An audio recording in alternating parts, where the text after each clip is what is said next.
Nuo tada turėjau lazdą. Prie manęs atsidūrė Emilija. Mes jau galėjome kalbėti ir aš juokavau apie lazdą, kad nukreipčiau mintis nuo smėlio numuštų pėdų ir dregnų kojinių. Why are there so many signs if nobody is supposed to see them? Klausiu.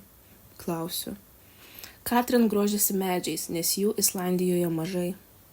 Kalba vėl grįžta prie mano lazdos. Žiūriu į medžius. Vėjas pakilę šlaisto jų lapus ir garsas, kurį girdžiu, labai panašus į tą, kuris lydėjo mus pirmas 4 valandas.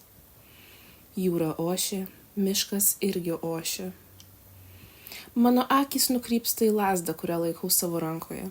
Raudona nuospauda tarp rodomojo piršto ir nykščio. Įbrėžimą. Lazda atsimena, kai buvo šaka. Emilija nesupranta, ko aš iš jos noriu.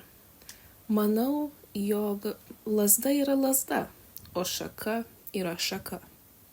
Ne, lazda kažkada buvo šaka, galbūt net šitame miške. Manai, kai kertam jį, jie atsimena namus.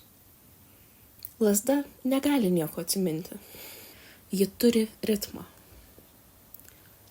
Ne pati lazda, nesakau, kad ji gyva, turiu omeny jos esmę, ji kažkada buvo šaka. Daug metų buvo jūroje, kol ją išmetė į krantą. Manai, ji kažką pajautė, kai ėjome per mišką. Mišką, kuris ošia kaip jūra. Miškas, jūra, abu jie tapo vienodomis lazdos dalimis. Emilija į mane pasižiūri. Nemanau, kad daiktai turi sielą.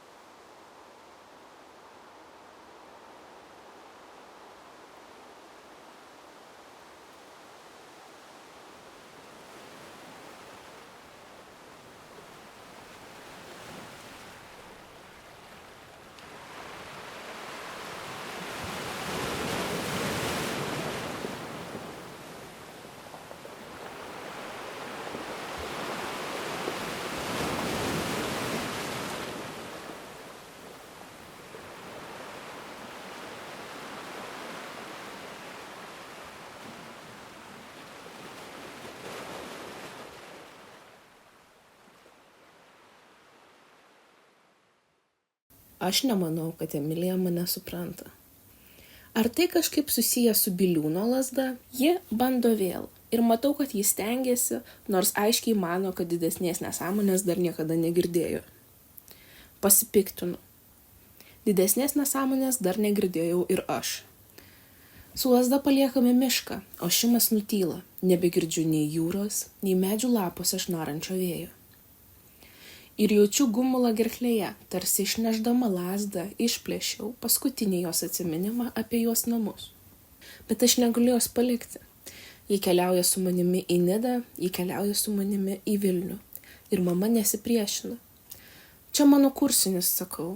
Jaučiu kažkokią vangią atsakomybę už savo lazdą. Kol aš atsimenu, kad ji kažkada buvo šaka, atsimins ir ji. Ir nors ne visai suprantu kodėl, tai atrodo svarbu.